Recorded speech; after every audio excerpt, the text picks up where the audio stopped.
What happened at my dad's birthday party 3 months ago is still eating at me, and I can't shake the feeling that this was all planned from the moment I decided to show up. I'm 35, been working my ass off for the past 5 years to build something decent for myself after spending most of my 20s and early 30s being treated like the family's personal punching bag and designated failure. I thought maybe after 2 years of keeping my distance, things had changed. I thought wrong. Let me give you some background first because this didn't happen in a vacuum. Growing up, I was always the odd one out in my family. My brother Hank was the star athlete, honor roll student, got a full scholarship to law school. My sister Stella was the social butterfly homecoming queen, married her high school sweetheart right after college. Me? I struggled with everything. Took me 6 years to finish college because I had to work full-time to pay for it. Bounced between jobs in my 20s trying to figure out what I was good at. Every family gathering became an opportunity for them to point out everything I wasn't accomplishing compared to my sibling. The breaking point came about 3 years ago during Thanksgiving. I had just started my own small consulting business after getting laid off from my corporate job. It was scary as hell, but I was finally doing something I was passionate about. When I mentioned it at dinner, my father laughed and said I was too old to be playing entrepreneur. My mother added that maybe I should focus on finding a real job with benefits instead of chasing pipe dreams. Hank, ever the supportive brother, suggested I might want to consider going back to school since clearly my first degree hadn't done me much good. That night, I decided I was done. Done trying to prove myself to people who had already decided I was a failure. Done showing up to be their entertainment. I threw myself into building my business, working 16-hour days, sleeping on a mattress on the floor of my tiny office space because I couldn't afford both office rent and apartment rent. For 3 years, I grinding it out, building something that was mine. And you know what? It worked. My consulting firm now has 12 employees. I make more money than I ever thought possible. I've got a nice apartment downtown, drive a reliable car, even have a decent savings account for the first time in my adult life. But here's the kicker. I never told my family about any of it. Why would I? They'd made it clear they weren't interested in supporting me when things were hard. So they didn't get to celebrate with me when things got better. Fast forward to 3 months ago. My dad's 65th birthday was coming up and I don't know what came over me. Maybe I missed having a family. Maybe I thought success would change how they saw me. Maybe I just wanted to prove to myself that I was the bigger person. So I decided to surprise him. I took a Friday off work, which cost me about $2,000 in billable hours. Bought him a really nice watch, a Seiko that cost me almost $800, and drove 8 hours from my city to their small town. I even stopped at this fancy wine shop and bought a bottle of wine that cost more than some people spend on groceries in a week. I was genuinely excited to see everyone, thinking maybe we could start fresh. The party was at my parents' house, the same 3-bedroom ranch where I grew up, feeling like I was constantly disappointing everyone. I knew Hank had organized everything because my mom mentioned it in one of her brief text messages. Hank loves organizing things because it gives him another opportunity to show how together his life is compared to everyone else's. I pulled into the driveway around 7 in the evening, right when the party was supposed to be in full swing. I could hear voices and laughter coming from inside, and for a moment I felt that old childhood excitement about family gatherings. God, I was naive. I walked through the front door without knocking because, hey, it's my childhood home, right? The living room was full of people, my parents, siblings, my Aunt Ruby and Uncle Harold, some family friends I recognized from church, even a few neighbors. Everyone was dressed nicely, holding drinks, having what looked like a great time. Then my father looked up from his recliner, the same ugly brown lazy boy he'd had since I was 12, and the entire mood shifted. He stared at me for what felt like 10 seconds, then said in this flat, cold voice, "Well, look what the cat dragged in. Our family's biggest disappointment decided to grace us with his presence. Not, hey, good to see you. Not, what a nice surprise. Just immediate, unprovoked cruelty." The whole room went dead silent. You could have heard a pin drop. Everyone was staring at me like I had just walked in wearing a clown costume or something. My brother Hank, who was standing near the kitchen doorway holding a beer, actually smiled before he spoke, like he was enjoying this. He said, "Should we call security? I thought we agreed we don't allow losers at family events anymore." Security. At a family birthday party. In my parents' living room. He said this in front of his wife, in front of their kids, in front of people who had known me since I was little. I'm standing there in the doorway holding a birthday present and an expensive bottle of wine, and my own brother is calling me a loser who needs to be escorted out. My mother, not to be outdone, jumped in immediately. "Are you still driving that piece of junk car? Still living in that Roach Motel apartment downtown?" She hadn't visited me once in 2 years. Hadn't seen my car or my place, but Somehow she knew exactly what buttons to push. The thing is, my car is a 2018 Toyota Camry in perfect condition, and my apartment is actually really nice. One bedroom with hardwood floors and a view of the river in one of the better neighborhoods downtown. My sister Stella, who was sitting on the couch next to her husband, started giggling like we were all in middle school again. She said, "He probably only came because he heard there would be free food. Mom, you better hide the leftovers before he loads up his pockets." I'm 35 years old. I own a successful business. I employ people. But in that moment, I felt exactly like I did when I was 15. And they were making fun of me for not making the basketball team or not having a date to homecoming. Here's what really got me. This wasn't spontaneous. You don't get that coordinated level of cruelty without planning. They had talked about this before I arrived. They had discussed what they would say if I showed up. They were ready for me. My Aunt Ruby, who I used to think cared about me, decided to pile on. She looked directly at me and said, 35 years old and nothing to show for it. You know, your mother should have just aborted you and saved everyone the disappointment. She said that about her nephew at a birthday party in front of children. Uncle Harold, who used to take me fishing when I was a kid, added, "At least homeless people have cardboard signs that explain their situation. This one just has excuses for why nothing ever works out." I'm standing there holding a birthday present that cost me $800 and a bottle of wine that cost me $200, listening to my entire family systematically destroy me in front of people I'd grown up with. Not playful teasing, not family humor, but pure, calculated nastiness designed to humiliate me. The absolute worst part came when my father stood up to give what I thought would be a birthday toast. He raised his glass of wine, probably a $20 bottle from the grocery store, and said loud enough for everyone to hear, "I want to toast my real children, the ones who actually made something of themselves and made me proud, not the mistake who ran away like a coward and only shows up when he wants something from us." Everyone clinked glasses. My mother, my siblings, my aunts and uncles, even the family friends. They all clinked glasses while looking directly at me. It was like being at my own funeral, except I was alive to hear exactly what everyone really thought of me. Standing there in that living room, looking at all these people who were supposed to love me unconditionally, something crystallized in my mind. This wasn't just about tonight. This was about every family gathering where I was the target. Every holiday where my achievements were dismissed or ignored. Every time I tried to share good news and was met with skepticism or outright mockery. Every phone call that ended with me feeling worse about myself than when it started. I realized they didn't see me as family. They saw me as their designated failure. The one they could point to and say, "At least we're not like him." They needed me to be unsuccessful so they could feel better about themselves. I smiled at my father, set the present and wine bottle on the coffee table next to his recliner, and said, "Don't worry about it, Dad. This is the last birthday party of yours I'll ever attend." Then I walked out. Didn't say goodbye to anyone else. Didn't explain myself. Didn't defend myself. Just left. The drive home took 8 hours, and I spent every minute of it thinking about my relationship with these people. How many times had I made excuses for their behavior? How many opportunities had I given them to be decent human beings? How much of my energy had I wasted trying to earn approval from people who had already decided I wasn't worth their respect? By the time I got home, I had made a decision. I was done with all of them. Here's what they don't know about the person they just humiliated in front of half the neighborhood. I'm not the struggling, desperate guy they remember from 3 years ago. My consulting firm brought in $1.2 million last year. I have clients who pay me more for a single project than my father made in some years. I own my apartment outright, no mortgage. I've got investment accounts worth more than what most people make in a decade. But more importantly, I've spent the past 3 years becoming the kind of person who doesn't need their validation anymore. The kind of person who can walk away from toxic people, even when they share my DNA. 2 months after the birthday party, my phone started ringing. First it was Stella, then my mother, then even Hank. I didn't answer any of them. I let every call go to voicemail. Stella's message was frantic and desperate. "Everyone's been trying to reach you. They're all freaking out because you won't call back. Dad's been asking about you constantly. Mom's been crying. Just call us back, okay? We need to talk to you." My mother left 3 messages in one day. The last one said I was being childish and that family is supposed to forgive each other no matter what. Even Hank called, though his message was predictably self-serving. "Look, maybe things got a little heated at Dad's party, but you're overreacting. We're family. Call me back so we can figure this out." But here's the thing they were all starting to realize. I wasn't just the family disappointment they could dump on whenever they felt like it.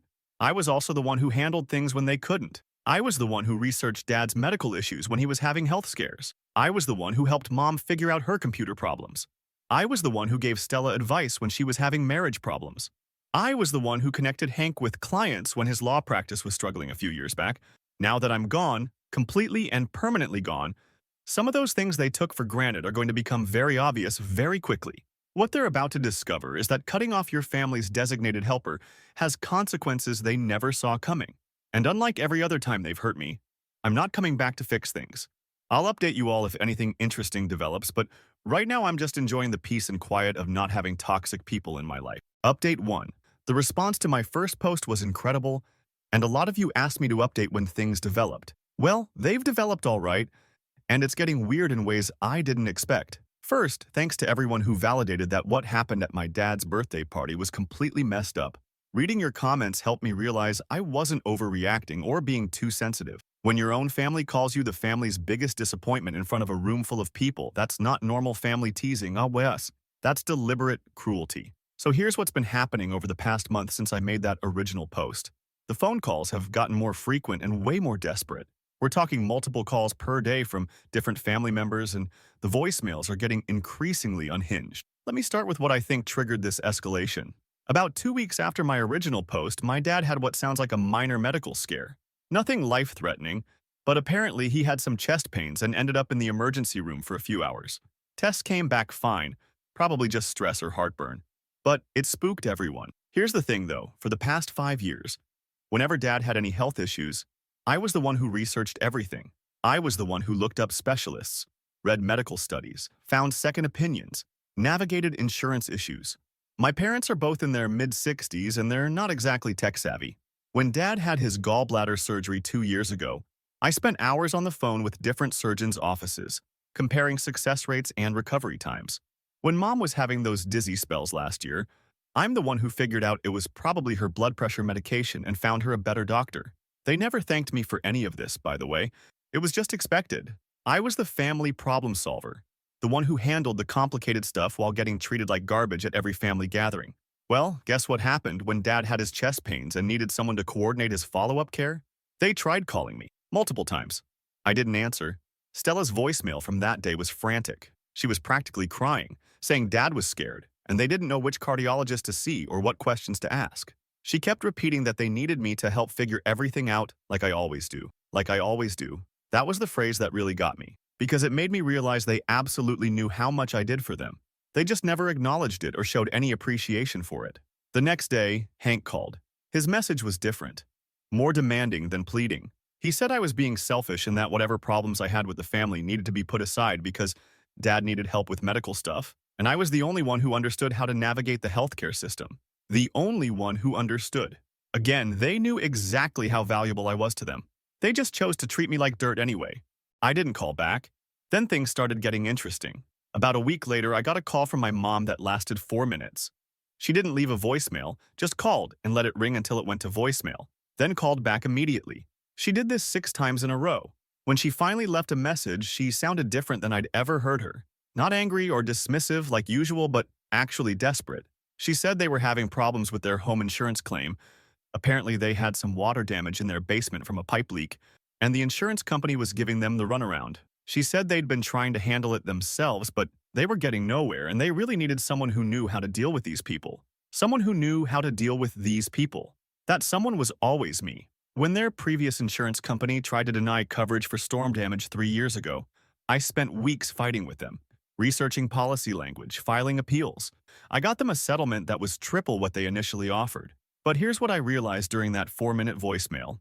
My mother was talking to me the way you talk to someone whose help you desperately need. Not the way you talk to your son, not the way you talk to family, but the way you talk to someone you've burned bridges with but still need something from. She never once mentioned the birthday party, never acknowledged what they'd done, never apologized, just straight into what she needed from me. I deleted the message without calling back. The calls kept coming, and I started noticing patterns in what they were asking for help with. Stella called because her husband's small business was having tax issues, and she remembered I'd helped them sort out a problem with the IRS a couple years back. Hank called because he was having a dispute with a contractor who'd done shoddy work on his deck, and he needed someone to help him understand his legal options. Every single call was them needing me to solve problems they couldn't handle themselves. Not one call was them trying to apologize or make things right. Not one message acknowledged that maybe they'd treated me badly. It It was all just requests for help, increasingly desperate requests. But here's where it gets really interesting. Last week I got a call from someone I hadn't heard from in years. My cousin Ren, Ruby's daughter. Ren and I were close as kids, but we drifted apart after college. She lives about 3 hours away and rarely shows up to family events. Ren's message was completely different from everyone else's. She said she'd heard there was some kind of family drama and that everyone was trying to get in touch with me about various problems they were having. She said my Aunt Ruby had asked her to call me because they needed help with something involving my Uncle Harold's veterans benefits getting cut off. But then Ren said something that made me realize this was bigger than I thought. She said, and I'm paraphrasing here, that she was confused about why everyone was suddenly having so many problems at once, and why they all seemed to think I was the only person who could help them solve these things. That's when it clicked. It wasn't that they were suddenly having more problems than usual. These were ongoing issues that I had always handled for them, either directly or by helping them figure out who to call or what to do. Now that I wasn't answering their calls, all these problems were just piling up unsolved. My dad's medical follow-up care wasn't getting coordinated because I wasn't there to research doctors and make appointments. My parents' insurance claim wasn't getting resolved because I wasn't there to fight with the insurance company. Stella's tax problems weren't getting solved because I wasn't there to navigate the IRS bureaucracy. Hank's contractor dispute wasn't moving forward because I wasn't there to help him understand his legal options. I was their go-to problem solver for anything complicated, anything that required research or persistence or dealing with bureaucratic systems. And they never even realized how much they depended on me until I was gone. The voicemails over the past week have gotten increasingly panicked. My mother called 3 times yesterday, and in her last message she actually said the words, "We don't know what to do without you." Not, "We miss you," or "We're sorry." Just, "We don't know what to do without you." Hank's latest message was the most telling. He said, and this is almost word for word, that they were all dealing with stuff that was above their pay grade, and they needed someone who was good at handling complicated situations. Someone who knew how to research things and talk to professionals and get results. He said they'd tried handling things themselves, but they kept hitting dead ends, and they were starting to realize how much I'd been taking care of behind the scenes. Then he said something that really pissed me off. He said they were willing to put the past behind us if I would just call them back and help with some of these urgent situations.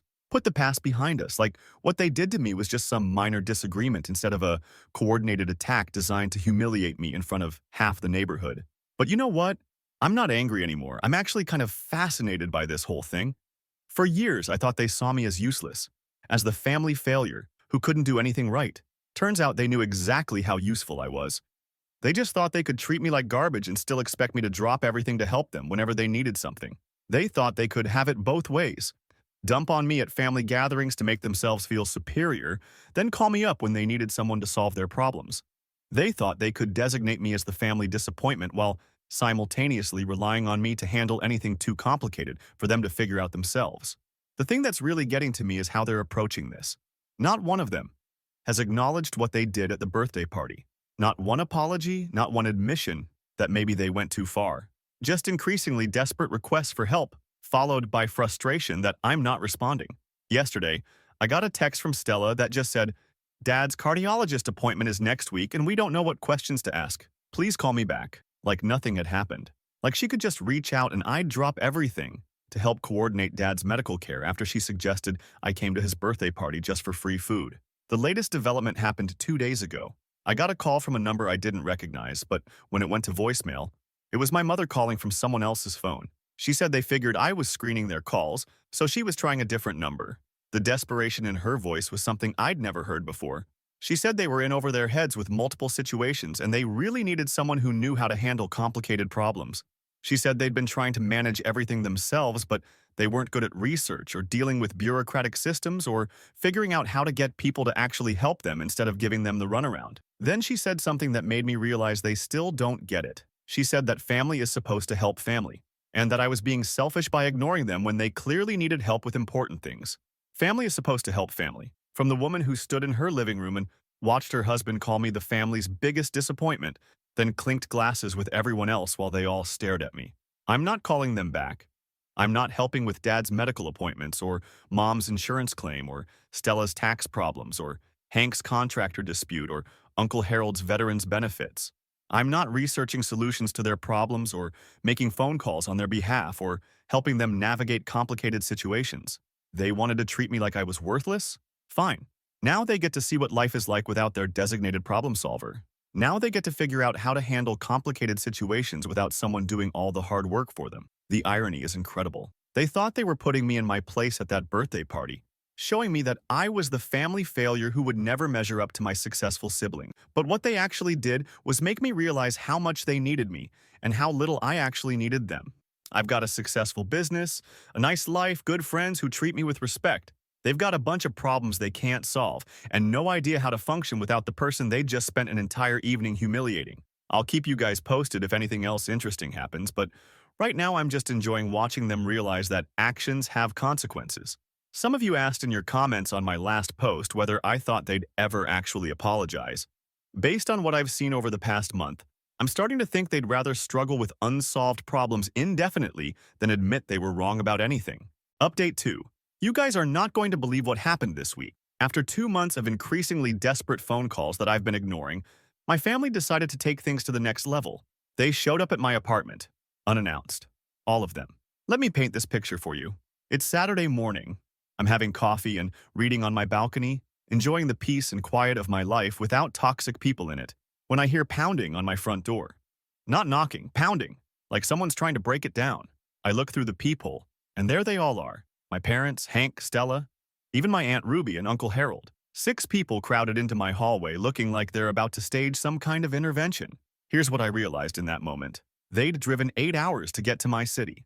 The same 8 hours I drove to surprise my dad for his birthday. Except they weren't here to surprise me with anything pleasant. They were here because their problems had gotten so bad that they were willing to make that drive to confront me in person. I didn't open the door right away. I just stood there looking at them through the peephole, watching my father pace back and forth, watching my mother check her phone, watching Hank try to peer through the side windows.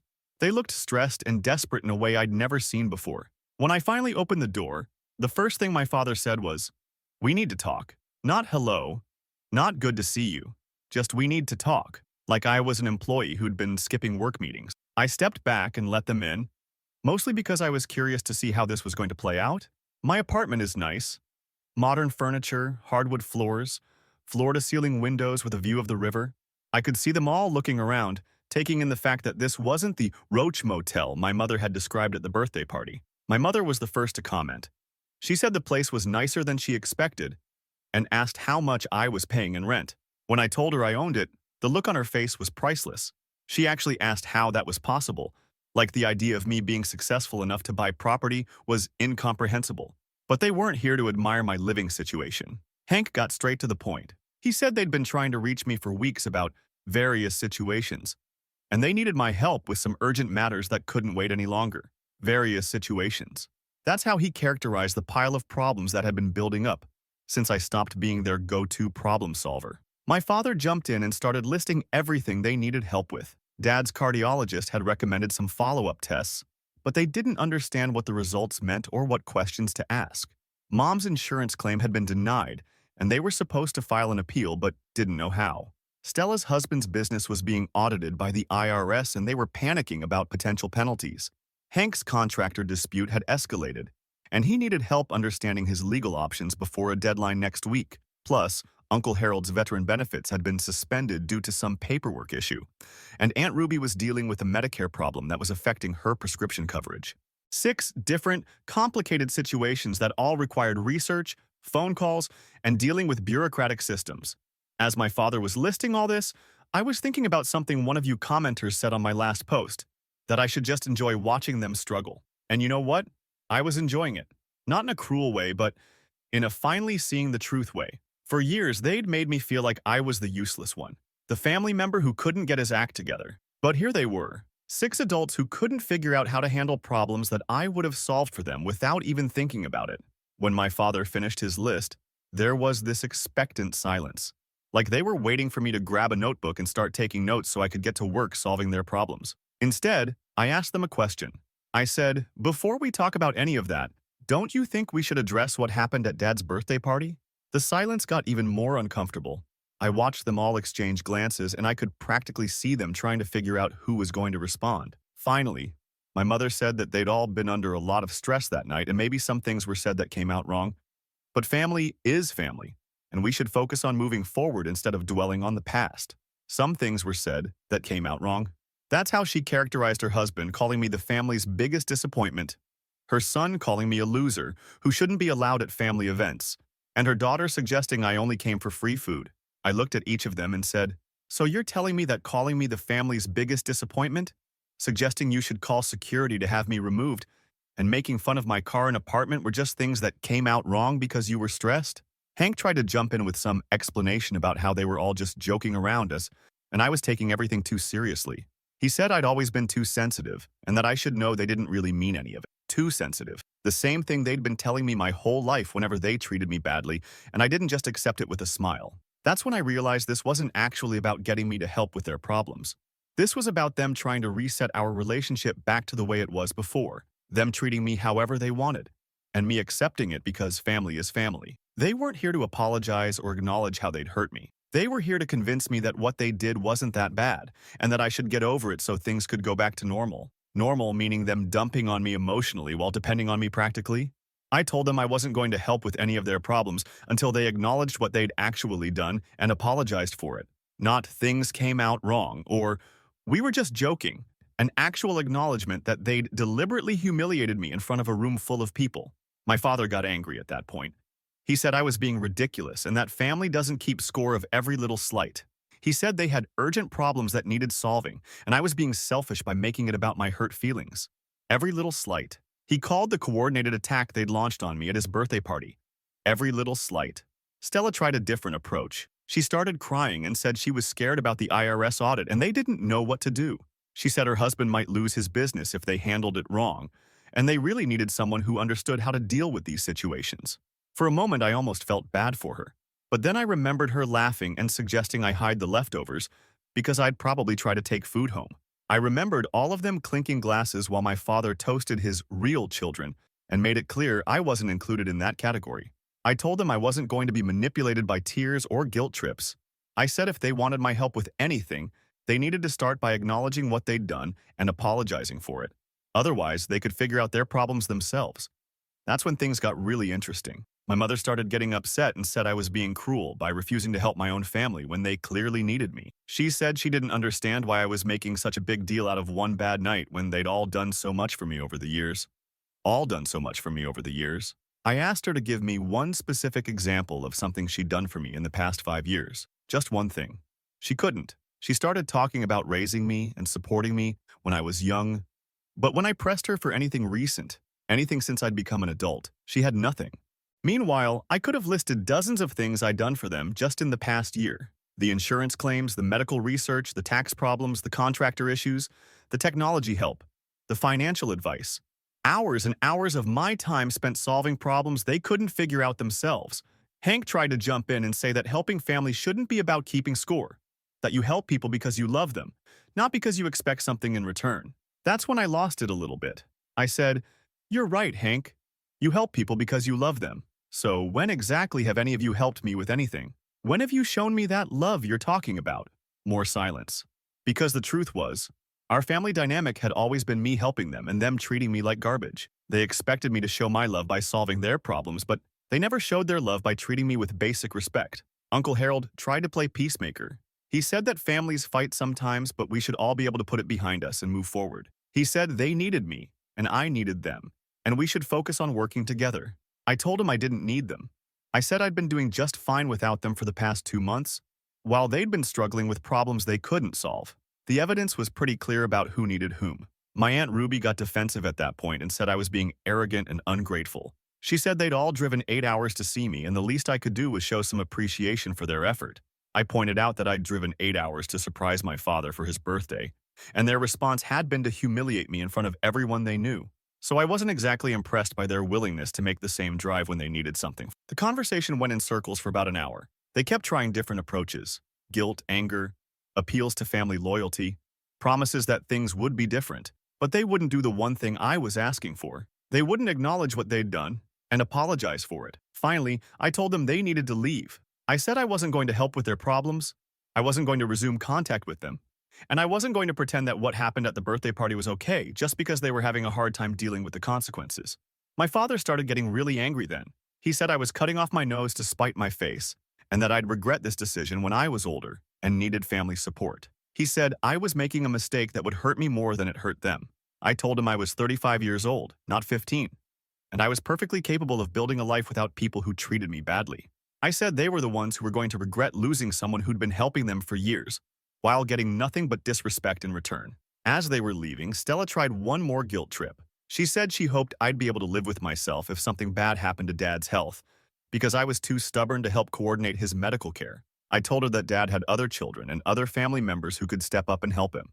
I said if she was so worried about his health, maybe she should learn how to research doctors and make appointments, instead of expecting someone else to do it for her. After they left, I sat on my balcony for a long time thinking about the whole situation. Part of me felt bad about turning them away when they clearly needed help, but a bigger part of me felt vindicated. They'd confirmed everything I'd suspected. They saw me as their designated problem solver, someone who was supposed to help them whenever they needed it while accepting whatever treatment they decided to dish out. They expected me to compartmentalize their cruelty and my usefulness to them. What they didn't understand was that I wasn't the desperate, struggling guy they remembered. I didn't need their approval or their inclusion in family events. I had my own life, my own success, my own relationships with people who actually respected me. They were the ones with problems they couldn't solve. They were the ones who needed help. And they'd just spent an hour proving that they'd rather struggle with unsolved problems than admit they'd been wrong about anything. I'm not gonna lie. Watching them leave knowing they were going home to the same pile of problems they'd come here hoping I'd solve was pretty satisfying. The best part is that this whole visit confirmed what I'd started to suspect based on their phone calls. They knew exactly how valuable I'd been to them. They knew exactly how much they'd depended on me. They just thought they could treat me however they wanted and I'd keep helping them anyway. Well, now they know better. I'll update again if anything else interesting happens, but I'm guessing this is going to be the end of it. They made their choice, and now they get to live with it. Final update. You guys have been following this story from the beginning, so I wanted to give you the final update on what's happened since my family showed up at my apartment demanding help with their problems while refusing to apologize for humiliating me at my father's birthday party. It's been 6 weeks since that confrontation, and the silence has been deafening. No more desperate phone calls, no more voicemails, no more attempts to contact me through other family members. For a while, I thought maybe they'd finally gotten the message and moved on. Then last week, my cousin Ren called again. Remember her? Ruby's daughter who lives 3 hours away and rarely shows up to family events? Well, she had some very interesting information to share. Apparently, the problems I'd been hearing about in all those voicemails have gotten significantly worse since they couldn't get my help. But here's what I didn't know. Some of these weren't just random issues that cropped up recently. Some of these problems had been building for months, even years, and I'd been the only thing standing between my family and some serious consequences. Let me break down what Ren told me because this is where the story gets really interesting. My father's medical situation wasn't just about follow-up care for chest pains. Turns out he'd been having episodes for months and had been putting off getting properly evaluated because he hates dealing with doctors and insurance companies. I was the one who always researched his symptoms, found specialists, and coordinated his care. Without me doing that legwork, he just kept postponing appointments and hoping the problems would go away on their own. When he finally did see a cardiologist after that emergency room visit, they found some issues that could have been addressed earlier if he'd gotten proper care when the symptoms first started. Nothing life-threatening, but stuff that's going to require ongoing monitoring and lifestyle changes he's not happy about. My mother's insurance claim wasn't just about recent water damage. According to Ren, they'd been having problems with their basement flooding during heavy rains for over a year. I was the one who usually dealt with contractors, insurance companies, and home repairs. Without me handling it, they just kept putting buckets down and hoping it wouldn't get worse. Well, it got worse. The water damage is now extensive enough that they're looking at major renovations they can't afford. Stella's husband's tax problems with his business weren't just a recent audit. They'd been having issues with their bookkeeping for years, and I was the one who usually helped them sort through financial paperwork and deal with bureaucratic problems. Without me keeping them organized, small issues snowballed into the kind of problems that attract IRS attention. Hank's contractor dispute wasn't just about shoddy deck work. He'd been having ongoing issues with home renovations for months, and I was usually the one who helped him research contractors, read contracts, and understand his legal options when problems arose. Without me vetting the situation, he'd hired someone who turned out to have a history of similar disputes with other homeowners. Do you see the pattern here? These weren't sudden crises that happened to coincide with me going no contact.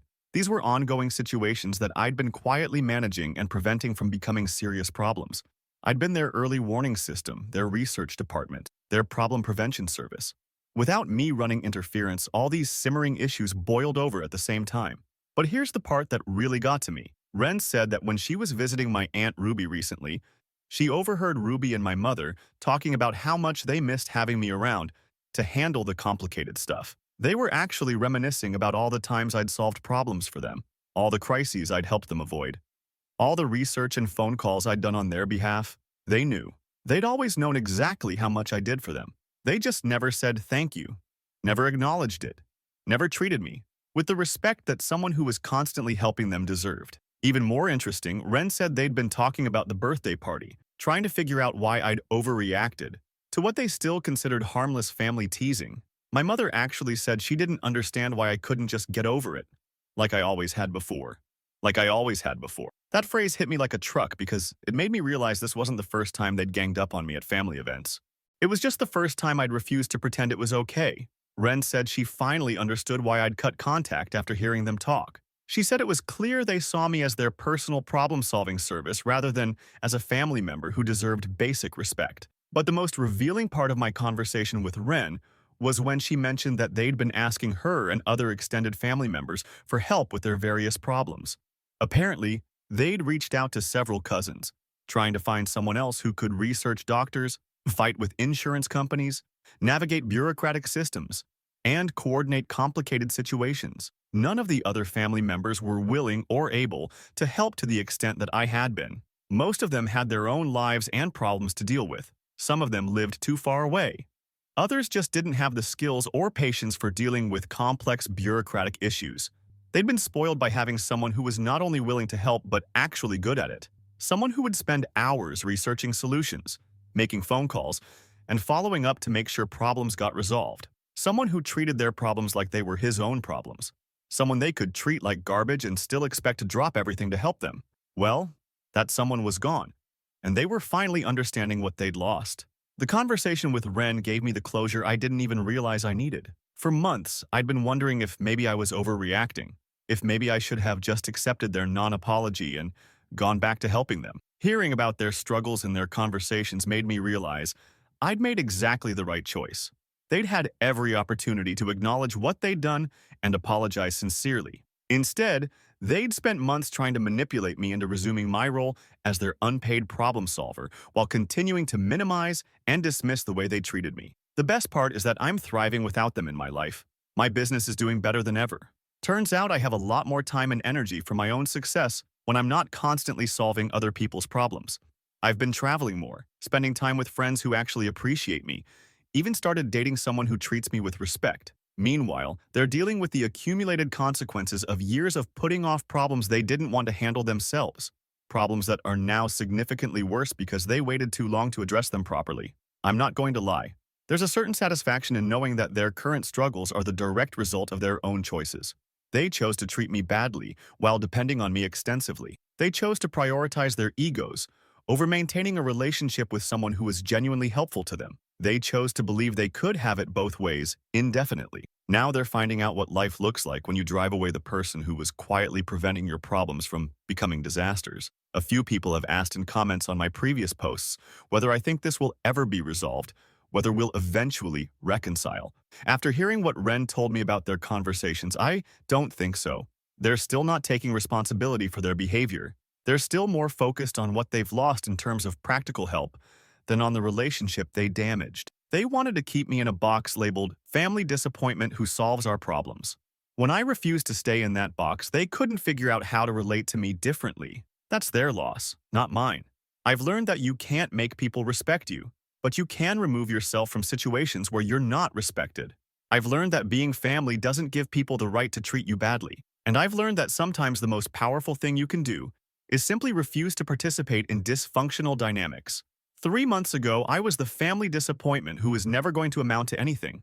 Today, I'm a successful business owner who has the self-respect to walk away from toxic relationships, even when those relationships are with family. I'd say that's a pretty good trade. Thanks to everyone who's been following this story and offering support. Reading your comments helped me understand that what I experienced wasn't normal family behavior and that I wasn't wrong to expect better treatment from people who claim to love me. For anyone dealing with similar situations, You deserve to be treated with respect by your family. If they can't or won't do that, you have every right to protect yourself by limiting or ending contact. Family isn't just about shared DNA. It's about how people treat each other. And if people show you through their actions that they don't value you as a person, believe them.